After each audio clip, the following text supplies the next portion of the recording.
কিয়ামত পর্যন্ত তোমরা এখান থেকে শিক্ষা গ্রহণ করবা যে আল্লাহর অস্ত্র আছে।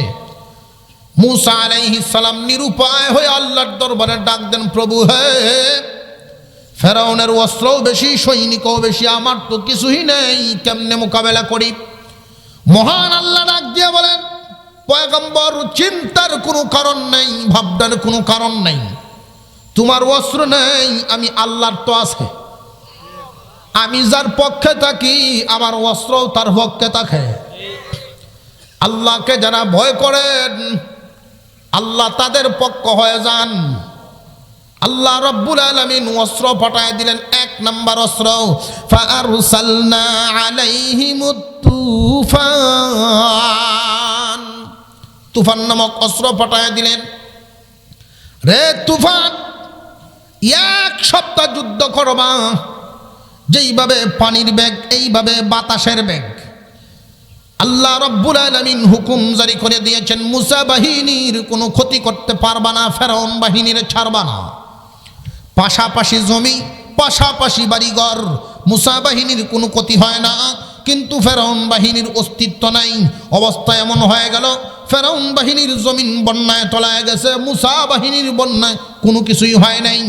এক সপ্তাহ যুদ্ধ হওয়ার পরে এদের অবস্থা তো এমন হয়ে গেল, দলে দলে মানুষ পয়গম্বরের সামনে গিয়ে বলে, গো আল্লাহর পয়গম্বর, মাফ করে দাও, তোমার আল্লাহকে বলে আযাব বন্ধ করাও, কথা দিলাম তোমার হাত ধরে আমরা ঈমান এনে মুসলমান হয়ে যাব। মুসা নবীর নিজের অস্ত্র আছে না আল্লাহর সাহায্য? আল্লাহর সাহায্যে বড় বড় শক্তিওয়ালা দল পায়ের কাছে হাজির। অস্ত্র আল্লাহ থামায় দিলেন। কিছুদিন মাত্র গেল, যেই জমির উপরে বন্যা হয় দেখবেন পরে এই জমির ফসল ভালো হয়। যেই মাত্র ফসলের রূপ পাল্টে গেল, বন্যা তো হয়েছিল ফেরাউন বাহিনীর জমির উপর, এদের ফসল যখন ভালো হওয়া শুরু হয়ে গেছে, ফেরাউনে ঘোষণা দেয়, তোরা খামাখা মুসা নবীর কাছে গেছো, যে এই বন্যা তো আমি দিছিলাম, আমি তোরার খুদা। আমি খুদা দেখে দেখে তোরার এই বন্যা দিছিলাম তোদের ফসল ভালো হওয়ার জন্য। ওরা তো নাদান, ওরা অন্ধ, আবার ফেরাউনের সাথে মিশে। এই সারা রাত ডিউটি করেনেওয়ালা ফেরেশতারা যখন ঘুরতে থাকে আর এই সমস্ত মজলিস দেখতে পায়, আল্লাহর পক্ষ থেকে একদল ফেরেশতা তো বেষ্টনী দিয়ে আসেই, ওই ফেরেশতাদেরকে দেখলে ওই চলমান ফেরেশতারাও এখানে এসে শামিল হয়। আরো একদল ফেরেশতা যখন ঘুরতে ঘুরতে দেখেন কিছু মানুষ বসে আছেন আলোচনা শুনতেছেন, আর কিছু ফেরেশতা চতুর্দিকে বেষ্টনী দিয়ে আছেন, ওই দল ফেরেশতাও এসে জমা হয়। এইভাবে ফেরেশতা জমতে জমতে জমতে জমতে আসমান পর্যন্ত ঠেকে লেগে যায়। এমন একটা মুবারক মজলিসে অংশগ্রহণ করতে পেরে আমরা খুশি না বেজার? যে যেমন খুশি এমন আওয়াজ দিয়া শুকর আদায় করি, বলি আলহামদুলিল্লাহ। আমি আপনাদের সামনে পবিত্র কোরআনুল কারীমের সূরা মাঈদার ৩৫ নম্বর আয়াত কানা তিলাওয়াত করেছি। নবী করিম সাল্লাল্লাহু আলাইহি ওয়াসাল্লামের একখানা হাদিস পাঠ করেছি। এই আয়াত এবং হাদিসকে সামনে রেখে কিছু আলোচনা করব। আল্লাহ যেন আমাদেরকে মনোযোগের সাথে শোনা এবং সবাইকে আমলের তৌফিক দান করেন, বলুন আমিন।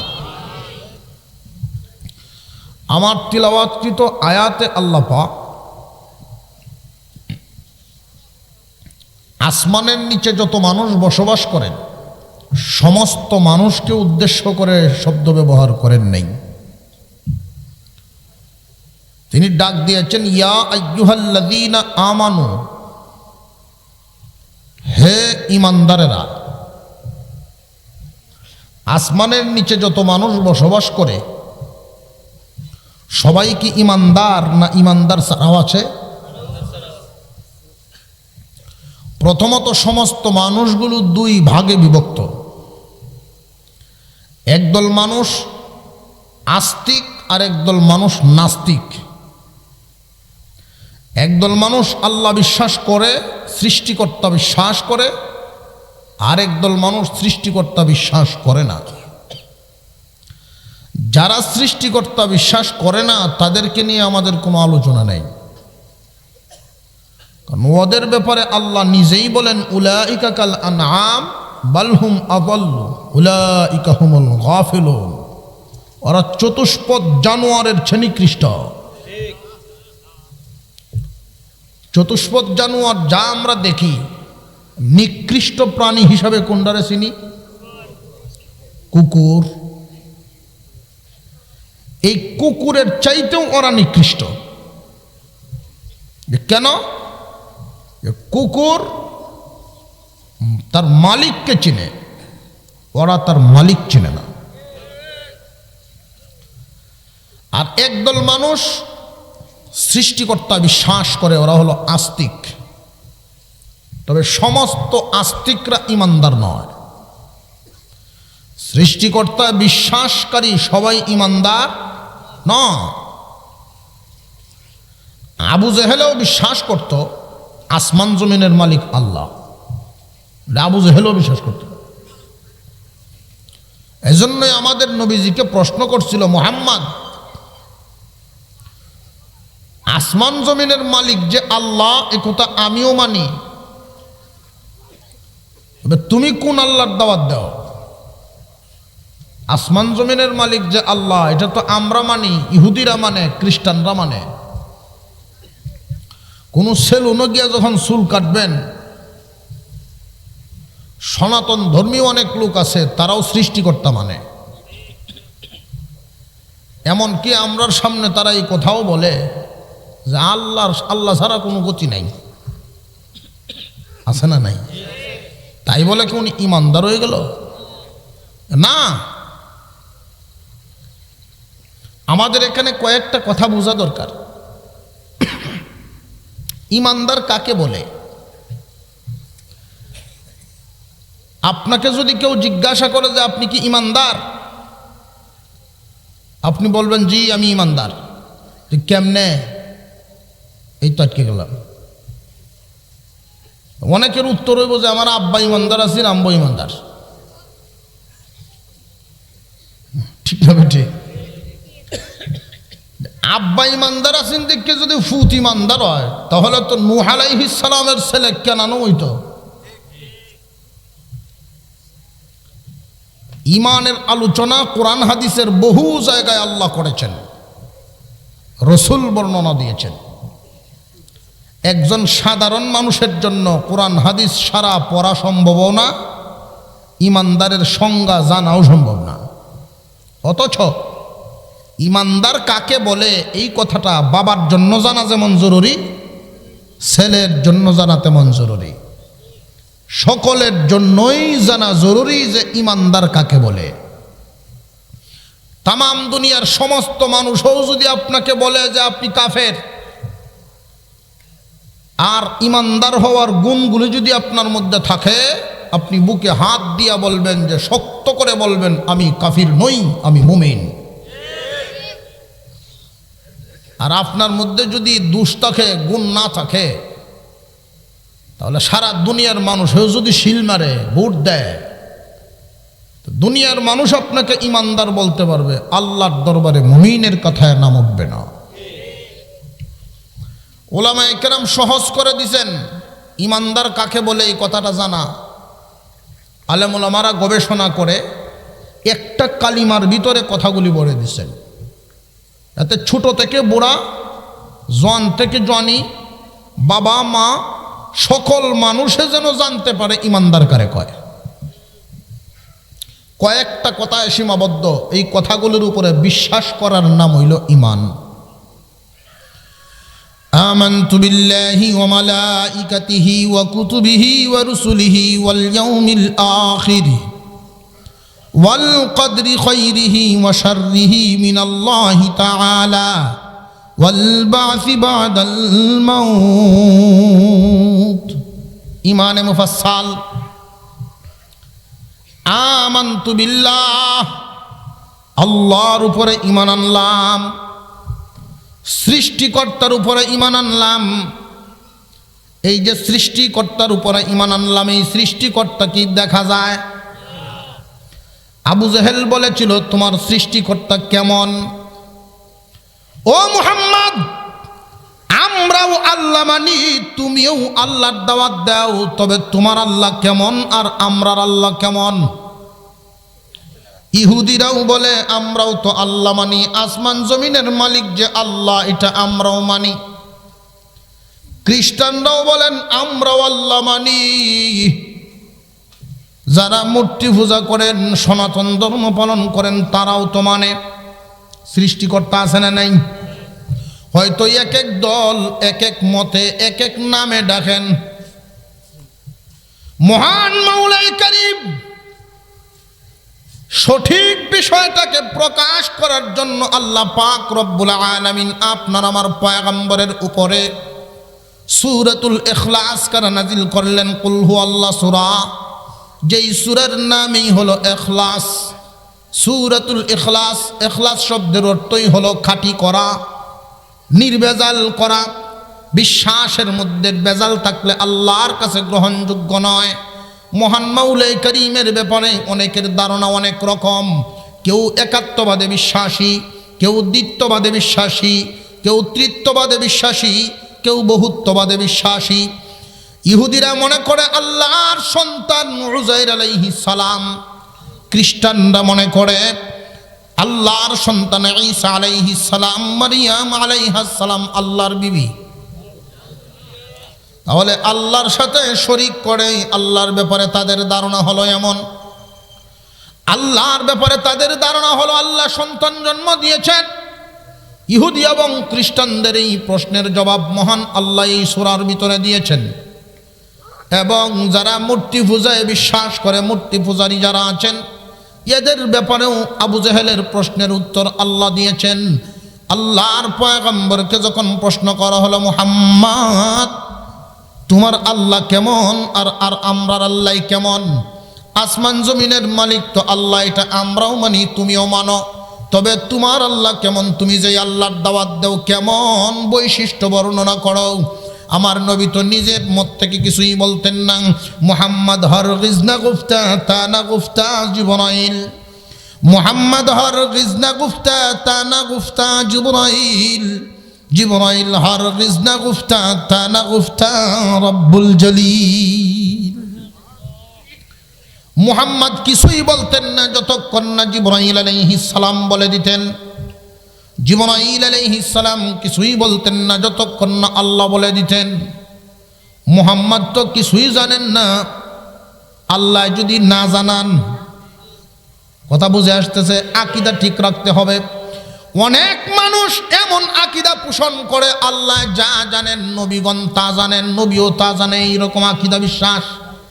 এটা ভুল ধারণা। খুব ভালো করে সাফ আকীদা রাখবেন। পয়গম্বর তা জানেন, আল্লাহ যা জানান। পয়গম্বরে জানেন না, আল্লাহ যা জানান না।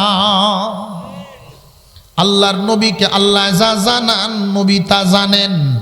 আল্লাহ যদি জানান না, নবী তা জানেন না। আল্লাহর পয়গম্বর আবু জেহেলের প্রশ্ন নিয়ে দাঁড়ায় আছেন, অপেক্ষা করেন উত্তর কেমনে দিবেন।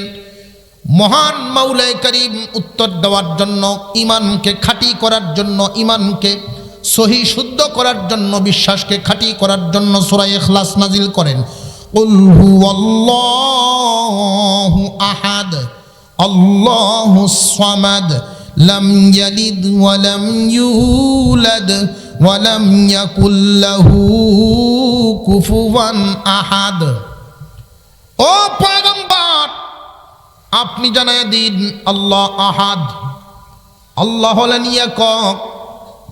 আমি যে আল্লাহর দাওয়াত দেই সেই আল্লাহ একক। চাচা যান, আপনারাও আল্লাহ মানেন, আপনারাও মালিক মানেন, সৃষ্টিকর্তা মানেন, ক্ষমতাবান মানেন, তবে আপনাদের মানা আর আমার মানার মধ্যে বেশ কম। আমি মানি একক, আপনারা মানেন ব্যাপক। আমি মানি একজন, আপনারা মানেন অনেকজন। আমি মানি এক আল্লাহ, আপনারা মানেন অনেক খোদা। ঠিক না বেঠিক? আল্লাহ রাব্বুল আলামিন একক কারে কয়, এককের ব্যাখ্যা দিলেন তিনি আল্লাহুস সামাদ। মহান আল্লাহ এমন একক, তিনি এমন একক, তিনি হলেন অমুখাপেক্ষী। আমার আল্লাহ স্বনির্ভর, আর আপনারা যেগুলোকে মানেন এগুলো পরনির্ভর। বন্দায় খুদা বানায়, আপনারা এগুলো মানেন। বন্দায় বানায় খুদারে, ঠিক না ঠিক? বান্দায় যদি বানায় তাহলে খুদা বনতে পারে, বান্দায় যদি বানান না খুদা বনতে পারে না। মহান আল্লাহ বলেন আল্লাহুস সামাদ, আমার আল্লাহ হলেন অমুখাপেক্ষী, স্বনির্ভর, পরনির্ভর নয়। এই পৃথিবীর জমিনে এই কথাটার ব্যাখ্যা করলে চিন্তা করে দেখবেন, পৃথিবীতে স্বনির্ভর বলতে কোনো কিছুই পাবেন না একমাত্র আল্লাহ ছাড়া। অমুখাপেক্ষী কিছুই পাবেন না, একটা আরেকটার সহযোগী, একটা আরেকটার সহযোগী। আগুনের দিকে তাকায়া দেখেন, আগুন কিন্তু স্বয়ং সম্পন্ন নয়, আগুন স্বনির্ভর নয়, আগুন একক নয়। বাতাসের সাহায্য ছাড়া আগুন জ্বলতে পারে না। পানিও একক নয়, আগুন একক নয়, একক কোনো বস্তু নাই। একক বস্তু যদি দেখেন তাহলে একমাত্র আমার আল্লাহ। আল্লাহ রাব্বুল আলামিন ইমানকে খাঁটি করায়া দিলেন, নির্ভেজাল ইমান দিলেন। আল্লাহর ব্যাপারে ধারণা কেমন হবে? আল্লাহুস সামাদ, আল্লাহ হলেন অমুখাপেক্ষী, আল্লাহ হলেন একক, স্বনির্ভর। আল্লাহ একক, এই একক চিনি এবং আল্লাহর আরও বৈশিষ্ট্য বর্ণনা করেন। ইহুদি এবং খ্রিস্টানদের প্রশ্নের জবাব, তাদের ধারণার জবাব দিলেন লাম ইয়ালিদ ওয়া লাম ইউলাদ, লাম ইয়ালিদ ওয়া লাম ইউলাদ। আল্লাহ কাউকে জন্ম দেনও নাই, তিনি জন্ম নেনও না। এগুলোর থেকে আল্লাহ পবিত্র, মহান আল্লাহ। ওয়ালাম ইয়াকুল লাহু কুফুওয়ান আহাদ, আল্লাহর সমকক্ষ কেহই নয় এবং কারোর সাথেও আল্লাহর সমান নয়। আল্লাহর সমান কেউ নয়, কেউর সমান আল্লাহ নন। কথা বুঝে আসতেছে? আল্লাহর সমান কেহই না, কেউর সমান আল্লাহ না, আল্লাহই আল্লাহ। আল্লাহ রাব্বুল আলামিনের এই বিষয়গুলোর উপরে যার ঈমান থাকবে, আমানতু বিল্লাহ, এই কালিমার উপরে আলোচনা করলে আমার মূল সময় শেষ, আয়াতে আর যেতে পারবো না। আল্লাহর ব্যাপারে যাদের এরকম ধারণা, ফেরেশতা আছে, বিশ্বাস আছে না নাই? আল্লাহ যেই কিতাব নাজিল করেছেন কুরআনুল কারীম, সমস্ত কোরআন নির্ভেজাল, একদম সত্য না? মাঝে মাঝে কিছু ঝামেলা? জোরে আওয়াজ দিয়ে কোন কুরআনুল কারীম নির্ভেজাল, আল্লাহ যা বলেছেন সব সত্য। আল্লাহর কথার উপরে আমাদের বিশ্বাস, কিতাবের উপরে বিশ্বাস করলাম। আল্লাহ যে রসুল পাঠাইছেন, আল্লাহর পয়গম্বর যা বলেছেন সব সত্য বলেছেন। কোনো সন্দেহ আছে নাকি নবীজির কথায়? আবু জেহেলকে প্রশ্ন করা হয়েছিল, তার এক বন্ধু গোপনে নিয়ে ডাক দিয়া জিগায়, মুহাম্মদ, তোর তো খুব কাছের মানুষ, প্রিয় মানুষ, তুই তো খুব আদর করতি তোর বাতিজারে, তুই আল আমিন উপাধি দিলে, রে দোস্ত, এখন সে নবী দাবি করে, তুই বিরোধিতা করস কেন? গোপনীয়ভাবে আমারে ক, সে কি জীবনে কোনোদিন মিথ্যা কথা বলছে নাকি? সে কি মিথ্যা বলে নাকি সত্য বলে? আমার কাছে ক। সে তো বেকায়দায় পড়ে গেল। যদি বলে মিথ্যা বলে তাহলে আমারে বলবো, তাহলে আল আমিন উপাধি তুই দিসলে কেন? এমন মিথ্যাবাদীরে আল আমিন উপাধি দেওয়ার জন্য তুই তো প্রথম প্রস্তাবকারী। আর যদি বলে না, বাতিজা মুহাম্মদ যা বলে সব সত্য বলে, তাহলে বিরোধিতা করস কেন? বেকায়দায় পড়ছেনি। আবু জেহেল বুকা না সালাক? বাটপার, বাটপার, সালাক। সালাক বলে এমন ব্যক্তিরে যে নিজে ঠকায় না আরেকজনরে, নিজে ঠকে না আরেকজনরে ঠকায় না। সালাক মানুষ বেহেশতি, সালাক মানুষ খারাপ না ভালা, নিজে ঠকায় না আরেকজনরে ঠকায় না, বাটপার বড় বেজাল।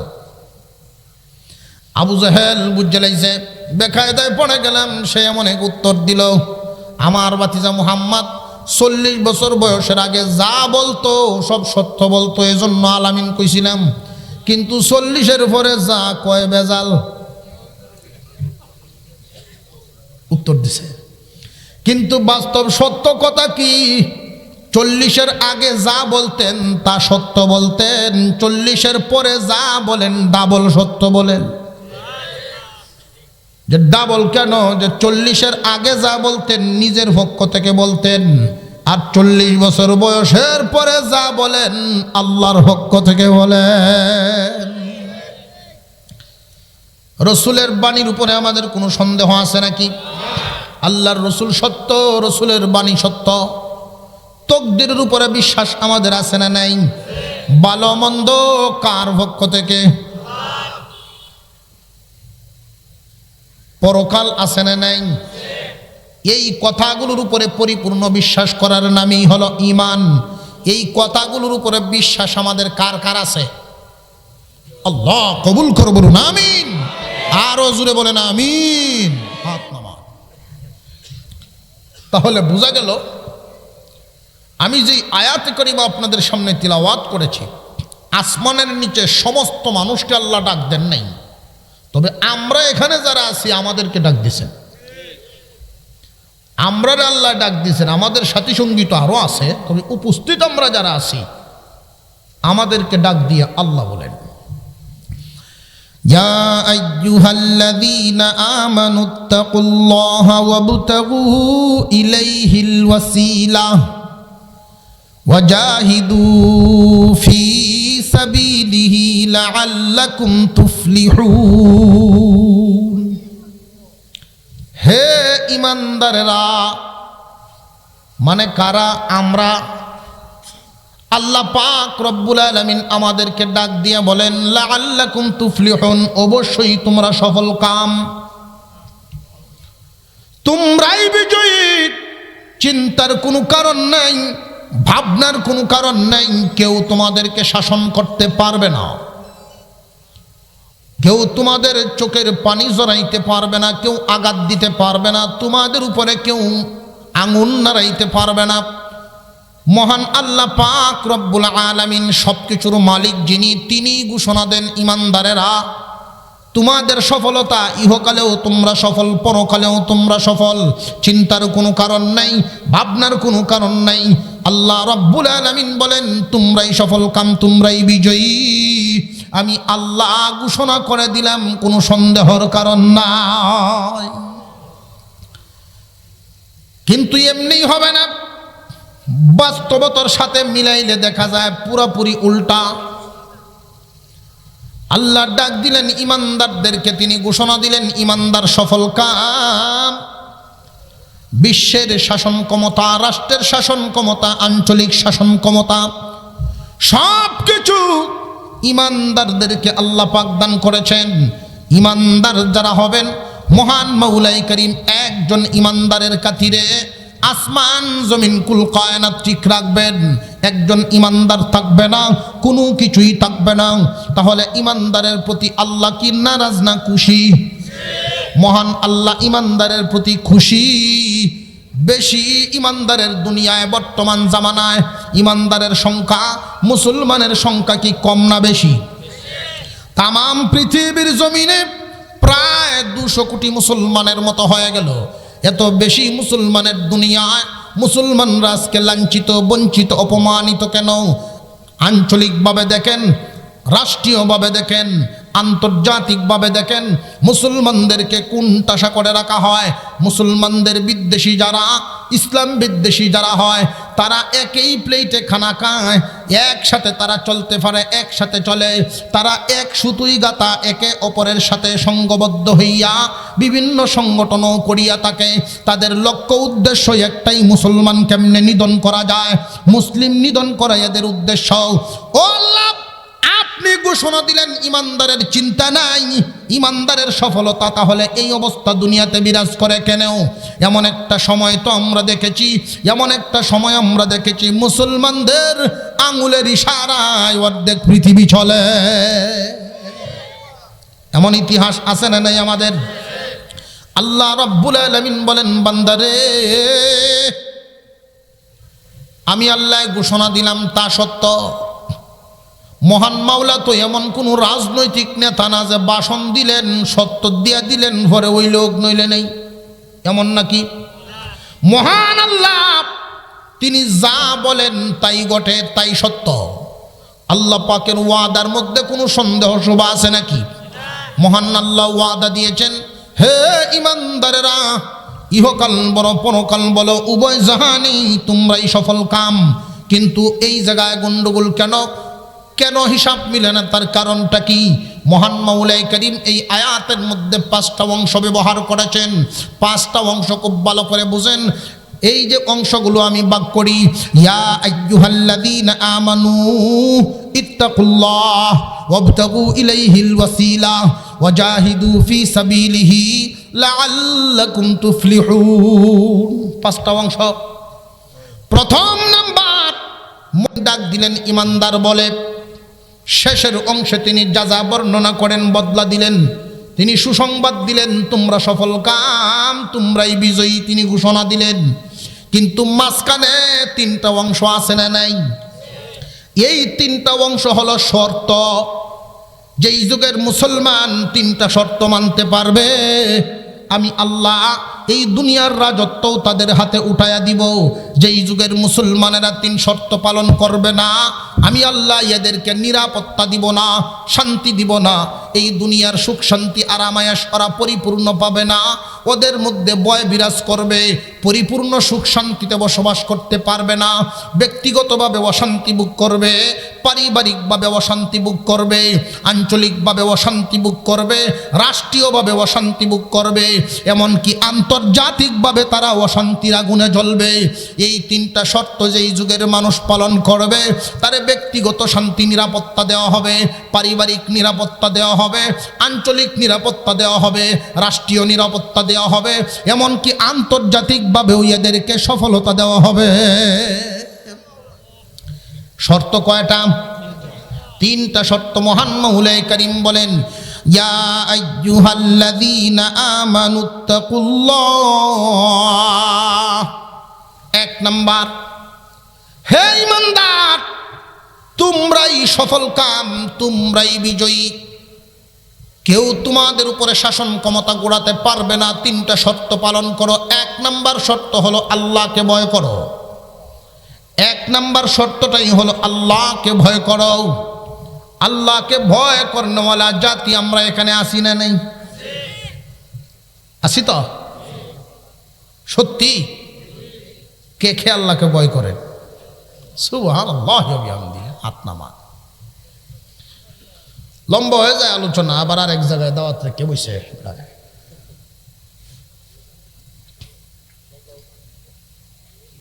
আপনারা এই এলাকাত গরুর বাজার আছে নি?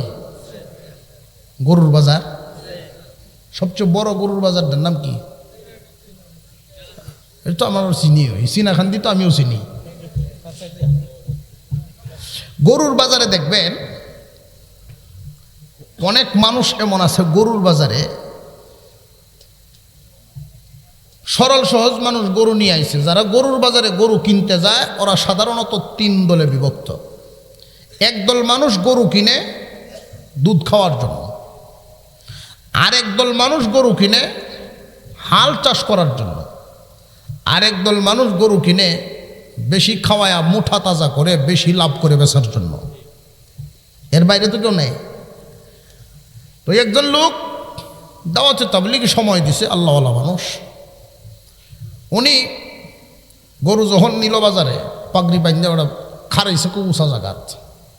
এখন মানুষ গিয়ে জিগায়, আপনার এই গরু হালো কেমন চলে? যদি শুইতে হরে তুলন সম্ভব না। ওরা বিদায়, একদল বিদায়। তো আর একদল মানুষ গেছে, আপনার এই গরুর দুধ কেমন দেয়? কয় আমি জানি না। আপনার গরুতে আমি জন্ম, আপনি জানেন না? কয় জানমু যে মিয়া একদিন দুধ লওয়াত গিয়া এক লাত্তি খাইয়া এক সপ্তাহ হাসপাতাল আসলাম, এই দল বিদায়। আরেক দল আইছে খায় কেমন, সারাদিন বাচ্চা উচ্চ কষ্ট করে আইনা যদি দেন তাহলে ইচ্ছা হইলে খাইতে পারে, নাও খাইতে পারে, এই দল বিদায়। তো গরুর বাজারে দেখবেন একদল মানুষ বাট্টিয়া তার পাঞ্জাবি ফিনতে বড় বড় ফরেট,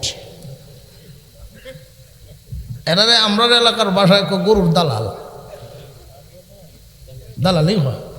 আচ্ছা হইল, তো মিল হয়েছে। তো এইরকম একজন লোকে আইসে বলে চাচা কেয়ামত হইব, গরু বিক্রি হইতো না, এটা আমার কাছে দেন। উনি এই গরু ধৈর্য বলে ভাই সব এই যে গরু হালে যে জুড়বেন ডাইনে যে জুড়বেন, চলবো কেমন হিটে কয় না, দুধ ইচ্ছা মতো টানবেন, কতটুকু দিব হিটে কয় না, দালালের ভাবটা বুঝছেন, ইচ্ছা মতো টানবেন, খাওয়া সারা বছর বন খাইব, কের খাইব।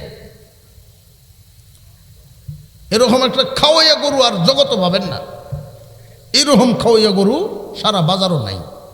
মানে এটা যে খায় না এরকম না খাওয়ার গরু তো নাই, যে এরকম খাওয়াইয়া গরু আর এই বাজারও নাই। এখন মানুষ ভিড় করছে, এসা কাস্টমারের অভাব নাই। আসল মালিক কানে কানে দালালের কানে কানে গিয়া কয় বাবাজি আমার এই গরু বেচতাম না। কেন মেয়া এরকম একটু পরিবেশ করলাম, আপনার গরু বেচতেন না? আমার গরুর যে এত গুণ এটা আমি জানি না।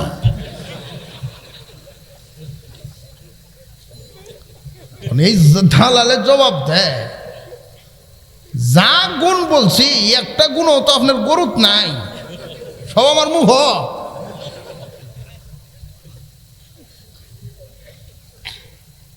আল্লাহ যে বললেন ইত্তাকুল্লাহ, আল্লাহকে ভয় করো। আমরা কেন সারা বাংলাদেশের মুসলমানকে যদি জিজ্ঞাসা করা হয়, সব মুসলমানে আতো তুলবো, সে পাইলে ভাবও তুলবো। তো আসলে এই আতই দিল নাই। মুসলমান ইমানদার ভাইরা আমার, আল্লাহর ভয় যার দিলের ভিতরে থাকে এই মানুষটা সুদ খাইতে পারে না। আল্লাহর ভয় দিলের ভিতরে থাকলে আসসালাতু খায়রুম মিনান নাওম আওয়াজটা শোনার পরে আর বিছানায় থাকতে পারে না। আল্লাহর ভয় ভিতরে থাকলে এই মানুষটা তার বিবিরে বেপরদাগি সন্তানরে বেপরদায় রাখতে পারে না। আল্লাহর ভয় ভিতরে থাকলে আরেকজনের শিম ঠেললে ঠেললে আরেকজনের জায়গা দখল করতে পারে না। আল্লাহর ভয় ভিতরে নাই, আল্লাহকে আমরা ভয় করি না, আল্লাহকে ভয় করি না। আল্লাহকে ভয় না করারও কিছু কারণ মুফাসসিরিনে কেরাম তুলে ধরেছেন। আল্লাহকে কেন ভয় করে না তার কারণটা কি এক একজন এক একভাবে বর্ণনা করেন।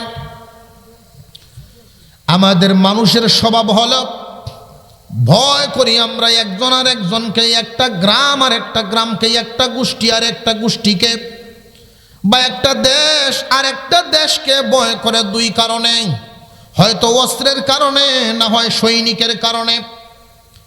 আমরা দেখি আল্লাহর তো কোনো অস্ত্রও নাই, আল্লাহর তো কোনো সৈনিকও নাই, এই কারণে হয়তো ভয় করে না। কিন্তু বান্দা জানো না আল্লাহর অস্ত্র আছে, আল্লাহর সৈনিকও আছে। বরং দুনিয়ার অস্ত্র আর আল্লাহর অস্ত্র, দুনিয়ার সৈনিক আর আল্লাহর সৈনিকে আসমান জমিন ব্যবধান। পৃথিবীর জমিনে দুনিয়ার অস্ত্র আর দুনিয়ার সৈনিক যদি যুদ্ধ করে একটা আরেকটারে ছাড়া চলতে পারে না। দুনিয়ার সৈনিক যদি যুদ্ধ করে অস্ত্র ছাড়া পারে না, আর দুনিয়ার অস্ত্র যদি যুদ্ধে কাজে লাগাইতে হয় সৈনিক ছাড়া চলে না।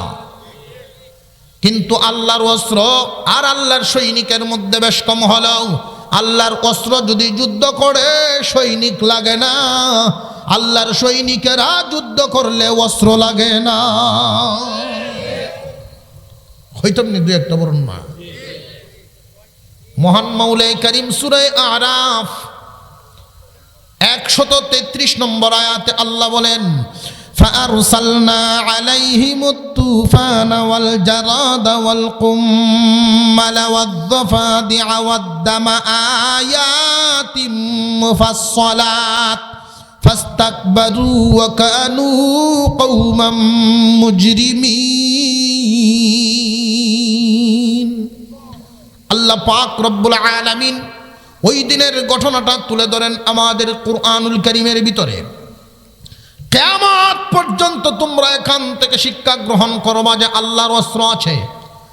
মূসা আলাইহিস সালাম নিরুপায় হয়ে আল্লাহর দরবারে ডাক দেন, প্রভু হে, ফেরাউনের অস্ত্রও বেশি, সৈনিকও বেশি, আমার তো কিছুই নেই, কেমনে মোকাবেলা করি? মহান আল্লাহ ডাক দিয়ে বলেন, পয়গম্বর, চিন্তার কোনো কারণ নেই, ভাবনার কোনো কারণ নেই। তোমার অস্ত্র নেই, আমি আল্লাহর তো আছে। আমি যার পক্ষে থাকি আমার অস্ত্রও তার পক্ষে থাকে। আল্লাহকে যারা ভয় করেন আল্লাহ তাদের পক্ষ হয়ে যান। আল্লাহ রাব্বুল আলামিন অস্ত্র পাঠায় দিলেন। এক নাম্বার অস্ত্র, ফাআরসালনা আলাইহিমুত তুফান, তুফান নামক অস্ত্র পাঠায় দিলেন। রে তুফান, এক সপ্তাহ যুদ্ধ করবা, যেইভাবে পানির বেগ এইভাবে বাতাসের বেগ। আল্লাহ রাব্বুল আলামিন হুকুম জারি করে দিয়েছেন, মুসা বাহিনীর কোনো ক্ষতি করতে পারবা না, ফেরাউন বাহিনীর ছাড়বা না। পাশাপাশি জমি, পাশাপাশি বাড়িঘর, মুসা বাহিনীর কোনো ক্ষতি হয় না, কিন্তু ফেরাউন বাহিনীর অস্তিত্ব নাই। অবস্থা এমন হয়ে গেল, ফেরাউন বাহিনীর জমিন বন্যায় তলায় গেছে, মুসা বাহিনীর বন্যায় কোনো কিছুই হয় নাই।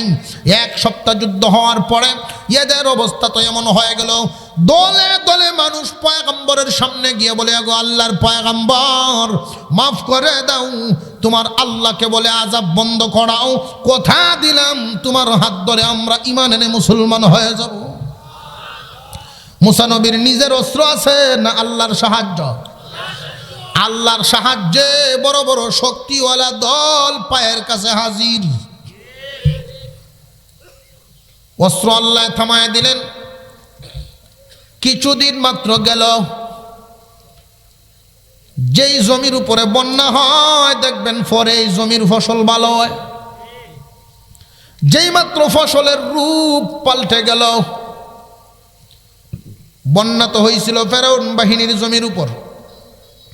এদের ফসল যখন ভালো হওয়া শুরু হয়ে গেছে, ফেরাউনে ঘোষণা দেয়, তোরা খামাখা মুসা নবীর কাছে গেছো, এই বন্যা তো আমি দিছিলাম, আমি তোরার খুদা। কয়, আমি খুদা দেখে দেখে তোরার এই বন্যা দিছিলাম তোদের ফসল ভালো হওয়ার জন্য।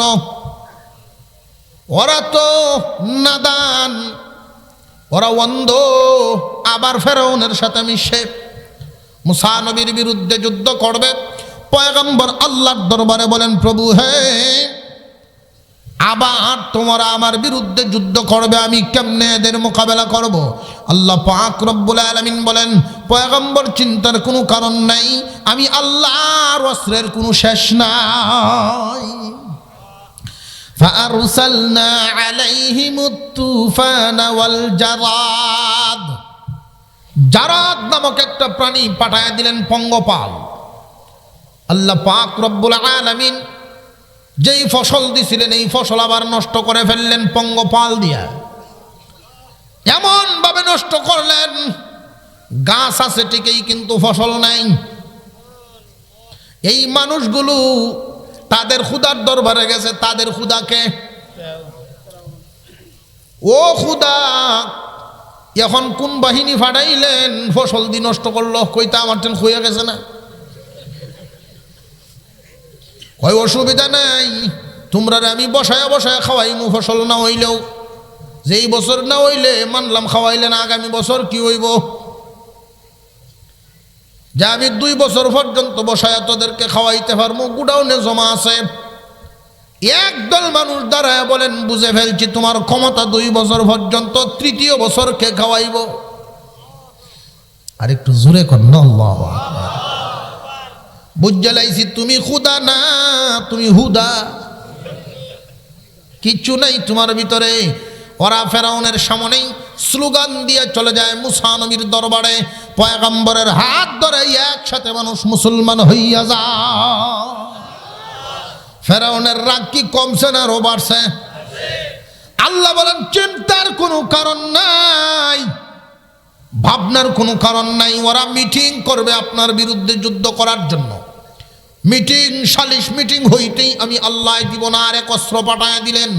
ফাআরসালনা আলাইহিমুত তুফানা ওয়াল জারাদা ওয়াল কুম্মাল। কুম্মাল শব্দের অর্থ হলো উকুন। উকুন চিনেন তো? উকুন আবার তিন জাতের। এক জাতের উকুনের নাম হইল লিক, আছে না নাই? আর এক জাতের উকুনের নাম ফুটজাইল, ফুজাইল। আর এক জাতের উকুনের নাম বিরা। এই বিরাটারে আল্লাহ পাঠাইছেন এক সপ্তাহ যুদ্ধ করার জন্য। কন্যা সুবহানাল্লাহ। আল্লাহর বাহিনী, আল্লাহর বাহিনী পাঠায় দিলেন। এই বিরায় এমন কামরানি কামড়াইল এক সপ্তাহ, এদের চুল তো ফালাইছে,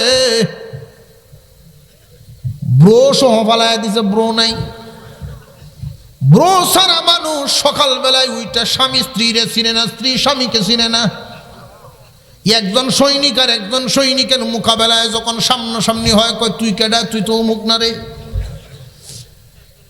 আয়নার যুগ নাই, নিজের চেহারা দেখার সুযোগ নাই, একটা আর একটার দেইকা উল্টা হতে দৌড়ে। এই গজব কার? আল্লাহর গজব শুরু হয়ে গেল। আল্লাহ পাক রব্বুল আলামিন বলেন, পয়গম্বর এতেই শেষ নয়, আরো আযাবের জন্য আছে। ফাআরসালনা আলাইহিমুত তুফানা ওয়াল জারাদা ওয়াল কুম্মালা ওয়াদ দাফাদিয়া।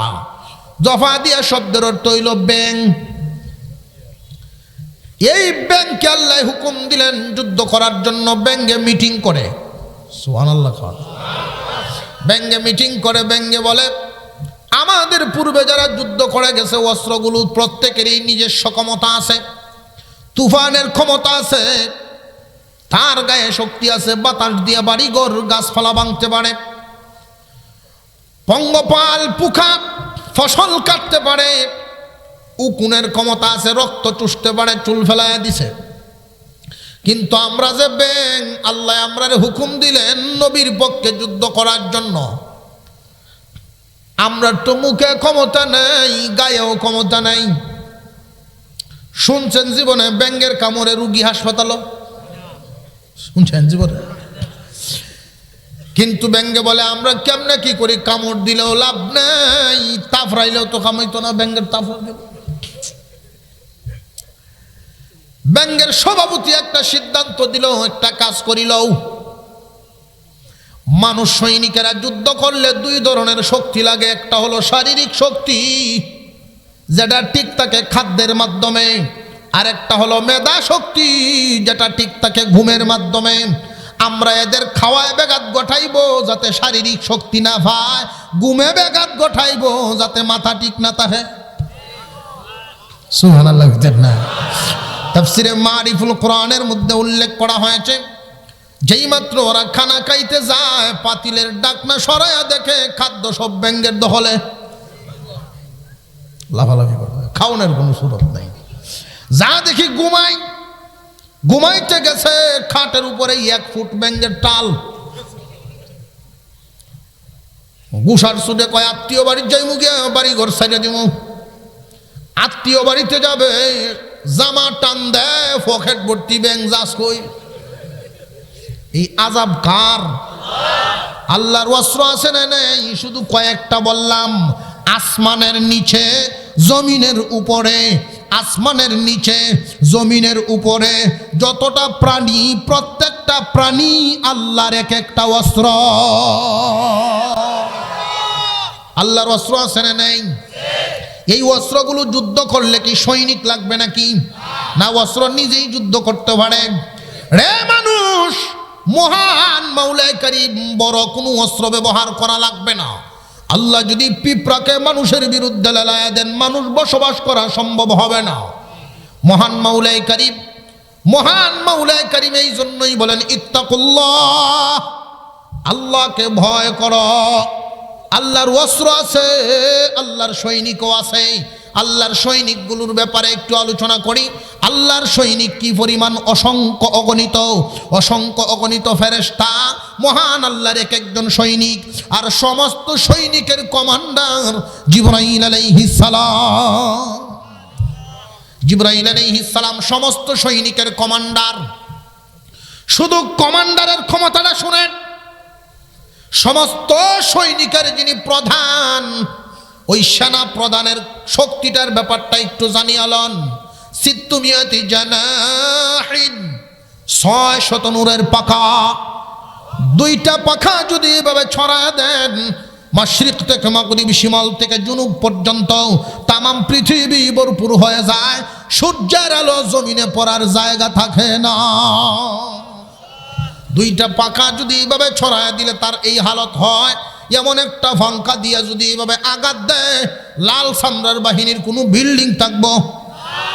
তাহলে আল্লাহর সৈনিক যদি যুদ্ধ করে অস্ত্র লাগেনি, তার গায়ে যে শক্তি, অস্ত্র কি লইতো? মহান আল্লাহ বলেন ইত্তাকুল্লাহ, আল্লাহকে ভয় করো। আল্লাহর ভয় যে যত ভিতরে আনতে পারবা, আমি আল্লাহর সাহায্য সে তত বেশি পাইবা। বর্তমান জামানায় সারা বিশ্বের দিকে জরিপ করলে দেখা যায় আল্লাহর ভয় আমাদের ভিতরে কমতি আছে। এই কারণেই মহান আল্লাহ পাক রব্বুল আলামিন অন্যদেরকে আমাদের উপরে বিজয়ী করে দেন। যখন দেখবেন আমাদের ভিতরে আল্লাহর ভয় বেশি আছে, আল্লাহর ভয় বেশি থাকলে মানুষগুলো পাপ করতে পারে না। আল্লাহর ভয় যখন ভিতরে চলে আসবে, আল্লাহর হুকুম মানা শুরু হবে। আল্লাহর হুকুম মানবে, আল্লাহ যা নিষেধ করেছেন তা থেকে বিরত থাকবে, যা আদেশ করেছেন তা পালন করবে। আল্লাহর ভয়ের উপরে আমল হলো। মহান মাওলাই কারীম 2 নম্বর শর্ত দিলেন, ওয়াবতাগু ইলাইহিল ওয়াসিলা, আল্লাহর সন্তুষ্টি অর্জনের জন্য মাধ্যম তালাশ করো। আল্লাহর নৈকট্য অর্জনের জন্য মাধ্যম তালাশ করো। আল্লাহর নৈকট্য আল্লাহর নৈকট্য চাওয়ার জন্য, যেমন ধরুন একজন বড় হুজুর, বড় একজন আলেমের কাছে আপনি যেতে পারেন না, কিন্তু তার সাথে যার খাতির আছে একটা মাধ্যম ধরেন। আপনার ছেলে থাকেন বিদেশ, আপনি থাকেন দেশে, তার সাথে যদি দেশ থেকে কথা বলতে চান তাহলে মাধ্যম একটা লাগবে, এটা হলো মোবাইল। মহান মাওলাই কারীম 2 নম্বর শর্ত দিয়ে দিলেন।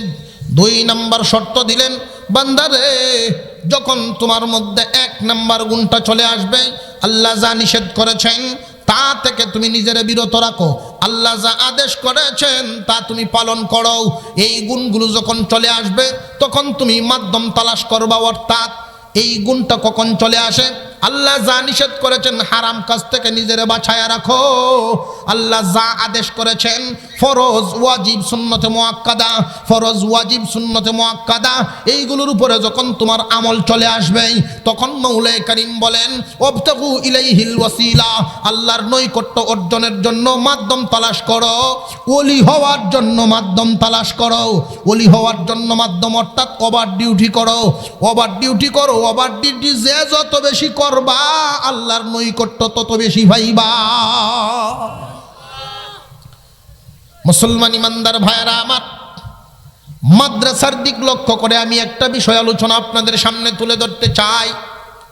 আল্লাহর নৈকট্য অর্জনের জন্য যত মাধ্যম আছেন, উসিলা যত আছে, মুফাসসিরিনে কেরাম অনেক উসিলা বর্ণনা করেছেন। এর মধ্যে একটা উসিলা হলো এই যে মাদ্রাসাগুলো আছে, আলেম উলামা আছেন। আমি একখান হাদিস আপনাদের সামনে খুতবায় পাঠ করেছি। قال النبي صلى الله عليه وسلم من أحب العلم والعالم, যেই ব্যক্তি ইলম এবং আলেমদেরকে ভালোবাসবে, ইলম অর্থাৎ কোরআন হাদিসকেও ভালো লাগে, কোরআন হাদিস যারা অর্জন করে তারারেও ভালো লাগে। মান আহাব্বাল ইলমা ওয়াল আলিমা, কোরআন হাদিস এবং কোরআন হাদিস যারা অর্জন করে তাদেরকেও যেই ব্যক্তি ভালোবাসবে, লাম তুকতাব লাহু খাতিআতু আইয়াম হায়াতিহি, আল্লাহর পয়গম্বর বলেন এই গুণটা যার মধ্যে চলে আসবে, ইলম এবং আলেমদেরকে ভালোবাসে, মহব্বত করে, তার জীবনের ছোট ছোট গুনাহগুলো মহান আল্লাহ ফেরেশতাদেরকে জানায়া দেন। তার ভিতরে এমন একটা গুণ আছে, এই গুণের কারণে ছোটখাটো গুনাহগুলো লেখিস না। ছোটখাটো গুনাহগুলো লেখিও না। আমরা এখানে যারা আছি, যদি মনে করেন আমাদের কারোর বাড়িতে 40 জন মুহাদ্দিস, 40 জন হাদিস পড়ায়, 40 জন মুহাদ্দিস বড় আলেম দাওয়াত খাইতে গেছেন, আর এমন একটা আয়োজন আপনি করছেন, তারা মা বাবার জন্য দোয়া করছেন, মুর্দেগানের জন্য দোয়া করছেন, এরকম 40 জন আলেমকে খানা খাওয়াইতেছেন, এইরকম কপাল যদি আমরা হয় কেমন লাগবো? 40 জন মুহাদ্দিস আপনার বাড়িতে, অথবা 100 আলেম আপনার বাড়িতে গেছে খানা খাইতে, কেমন লাগবো? আমরা চাই কি এরকম একটা পরিস্থিতি আমাদেরকে আল্লাহ দেওক? আমরা কারা কারা চাই? একটু হাত তুলে। আল্লাহ কবুল করো, জোরে বলেন আল্লাহ কবুল করো, হাত নামান। আমি একটা সহজ পদ্ধতি আপনাদেরকে দিব, যেই পদ্ধতিটা সকলে গ্রহণ করা সম্ভব। উম্মত তো আলেমদের কাছ থেকে পদ্ধতি নিবে, যে কোনো জায়গার থেকে নিতে পারবেন না। আলেমদের কাছ থেকেই পদ্ধতি নিবেন। 100 আলেমকে যদি খানা খাওয়ান, 100 আলেম, বড় বড় মুহাদ্দিস, হাফেজ আলেম, এরকম 100 মানুষ আপনার ঘরে চলে গেছেন, ঘরটাই তো একটা জান্নাতের বাগানে পরিণত হয়ে গেছে। এইরকম একটা মর্তবা, এরকম একটা বদলা, এরকম কপাল কয়জনে পাবে? একটা পথ আপনাদেরকে বাতলাই দিই। পথটা হলো, বড় বড় মুফতি মুহাদ্দিস 100 আলেম একত্রিত করা এত সহজ না, বড় কঠিন। আর এর চাইতেও আরো দামি কিছু কাজ। 100 আলেম একদিক দিয়ে হাঁটিয়া গেলে, হাদিসের মধ্যে এ কথা নাই যে আলেমের পায়ের নিচে ফেরেশতার পাখা বিছাবে, এ কথা নাই। কিন্তু আল্লাহর রসুল আরেক দল মানুষকে এমন ইজ্জত দিছেন, ইন্নাল মালাইকাতা তাযউ আজনিহাতাহা রিযা লিত-তালিবিল ইলমি। আল্লাহর পয়গম্বর বলেন, ফেরেশতারা খুশি হইয়া একদল মানুষ যখন জমিনে হাঁটতে থাকে, ফেরেশতারা উড়তে থাকে, উড়িয়া উড়িয়া যখন দেখে এই দামি মানুষগুলো রাস্তা দিয়ে হাঁটিয়া যায়, ওই ফেরেশতারা, উড়ন্ত ফেরেশতারা নিচে নেমে পাকাগুলো তাদের পায়ের নিচে ধরিয়া দেয়। এই দামি দামি মানুষগুলো, এইরকমই 100 দামি মানুষ, হাফেজ ও আলেম এমন দামও যদি হয়, তাহলে এমন মানুষের ইজ্জত দাম কি পরিমাণ? এমন একদল মানুষ, তারা হলো তালেবে ইলম, যারা আল্লাহর কালাম তিলাওয়াত করেন। আল্লাহর কালাম, আল্লাহর কালাম অর্থাৎ আল্লাহর কালামের দাম কত? আল্লাহ আর আল্লাহর কালাম, আল্লাহ এবং আল্লাহর কালামের মধ্যে সম্পর্ক কি পরিমাণ? এই লাইটে আর আলোতে সম্পর্ক যে পরিমাণ, লাইটার আলোর মধ্যে যেমন সম্পর্ক, আল্লাহ এবং আল্লাহর কালামের মধ্যে এমন সম্পর্ক। আল্লাহর কালাম যারা তিলাওয়াত করে, ফেরেশতারা তাদেরকে এমন ইজ্জত করে। একজন মানুষ যদি নিয়ত করেন যে আমি আমার আব্বার জন্য আমি একটা বড় করে সিন্নি করতে চাই, 1000 মানুষের আয়োজন, 1000 মানুষের আয়োজন করলে কি পরিমাণ পেরেশানি। মুসলমান ভাইও, আলেম হিসাবে উম্মতকে কোনোদিন খারাপ পরামর্শ দেওয়া হয় না। আলেমগণ উম্মতকে এমন পরামর্শ দেন যেই পরামর্শে উম্মতের ফায়দা বেশি। 1000 মানুষ বা 500 মানুষের আয়োজন করতে পারবেন, সিন্নি করলেন মা বাবার মাগফিরাতের জন্য, 500 মানুষই সমান খুশি হবে এমন নয়। কিন্তু এই একটা কাজ যদি করতে পারেন, একটা কাজ যদি করতে পারেন, মুফাসসিরিনে কেরাম বলেন, তালেবে ইলমকে যদি তুমি খানা খাওয়াও, তালেবে ইলমকে যদি খানা খাওয়াও, তালেবে ইলমকে খানা খাওয়াইলে আল্লাহর পয়গম্বরগণকে খানা খাওয়ানোর সওয়াব হয়। রে মুসলমান, তুমি গরিব মানুষ, রিক্সা চালাও, তোমার সামর্থ্য নাই, বোর্ডিংয়ে যদি তুমি এনে 5 কেজি চাউল দিয়া দেও, হুজুর আমার ক্ষমতা নাই, আমি আল্লাহর নৈকট্য, আল্লাহর সন্তুষ্টির একটা উসিলা চাইতেছি, আমি কোনো উসিলা পাই না, আল্লাহকে খুশি করার একটা উসিলা চাই, এই 5 কেজি চাল আজকে আপনাদের চালের সাথে মিশায় আনান দেন। 5 কেজি চাল যখন সকলগুলোর সাথে মিশে যাবে, দেখবেন সকল ছাত্রের পাতে আপনার এই চাল চলে গেল। এতগুলো ধরেন 100 ছাত্রের খানা, 100 পয়গম্বরকে দাওয়াত খাওয়ানোর সওয়াব পাইলেন।